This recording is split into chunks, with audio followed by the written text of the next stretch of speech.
High সবাই কেমন আছো? তো আজকে বানাবো আমি মটন বিরিয়ানি।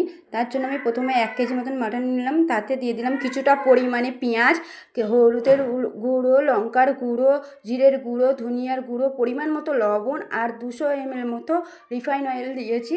তারপর এতে দিয়ে দিলাম দালচিনি, এলাচ, লবঙ্গ আর কিছুটা তেজপাতা দিয়ে আর আদা রসুনের পেস্ট দিয়ে এটা আমি 4টে সিটি মেরে নেবো। এটা নরম মতো হয়ে গেলে একটা অন্য জায়গায় আমি ঢেলে নিয়ে এটা ভালো করে কষিয়ে নেবো।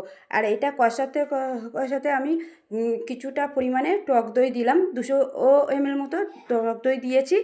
এবারে এটা থেকে তেল ছেড়ে গেলে তখন আমি এর ওপরে দিয়ে দেবো বিরিয়ানির মশলা। বিরিয়ানির মশলাটা দিয়ে হিটটা প্রায় অনেকটা কুক হয়ে গিয়েছে। এবারে অন্য একটা জায়গায় আমি প্রেসার কুকারে কিছুটা পরিমাণ ছোটো ছোটো আলুর টুকরো করে নিয়ে সেগুলো আমি সিটি মেরেছিলাম একটা। তারপর আলুটা সিদ্ধ হয়ে গেলে আলুটা আমি নুন আর হলুদ দিয়ে সিটি দিয়েছিলাম। তো এখানে আমার তেলটা এবারে কড়াইতে গরম হয়ে গেলে তেলটা থেকে ধোঁয়া ছাড়বে, তখন আলুগুলো দিতে হবে, নাহলে ঠান্ডা অবস্থায় আলুগুলো দিলে আলুগুলো নিচে আটকে যেতে পারে। এইভাবে আলুগুলো ভেজে নেব। তারপরে এখানে দেখো আমার মাংসটা কষা হয়ে গিয়েছে, একদম সুন্দরভাবে রেডি হয়ে গেছে, ওপর থেকে তেল ছেড়ে দিয়েছে, সুন্দর একটা কালারও চলে এসেছে, একদম নরম সফট হয়ে গিয়েছে। এবার একটা জায়গায় আমি ভাতটা রেডি করেছি, সেখানটা হচ্ছে আমি পানি দিয়েছিলাম আর আগে থেকে 1 কেজি মতন চাল আমি ভিজিয়ে রেখেছিলাম। এই পানিতে আমি দিয়েছিলাম যে কাবাব চিনি, তেজপাতা আর গোটা এলাচ আর দালচিনি দিয়েছিলাম। আর পানিটা ফুটে উঠলে তখন আমি কিছুটা পরিমাণে লবণ, যেটা ভাতে লাগবে ততটা দিয়েছিলাম, আর দিয়েছিলাম একটু রিফাইন অয়েল যাতে ভাতটা জড়িয়ে না যায়।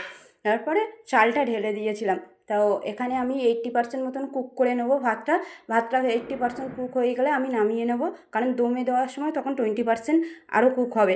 তো এবারে ভাতটা নামিয়ে নিয়ে এর ওপর দিয়ে কিছুটা বিরিয়ানির মশলা দিয়ে এটা উল্টে পাল্টে দিলাম। আর একটা বাটি করে আমি কিছুটা পরিমাণ দুধ নিয়েছি, তাতে আমি দিয়ে দিয়েছি বিরিয়ানি ফ্লেভার, মানে মিঠে আতর আর গোলাপ পানি আর কেওড়া পানি দিয়েছি। দিয়ে এটা ভাতের সঙ্গে মিশিয়ে দিলাম। ভাতটাতে আরও ভালো করে একটু বিরিয়ানি মশলা দিয়ে দিলাম। এবারে ভাতটা একটা অন্য জায়গায় যেখানে আমি দমে দেবো তাতে ভাতটা কিছু পরিমাণ তুলে নিলাম। তারপর ওপরে দিয়ে দিলাম সেই কষা মাংসটা, তার উপরে দিয়ে দিলাম আলু, আবার এইভাবে ওপর থেকে আরও কিছুটা ভাত দিয়ে দিলাম।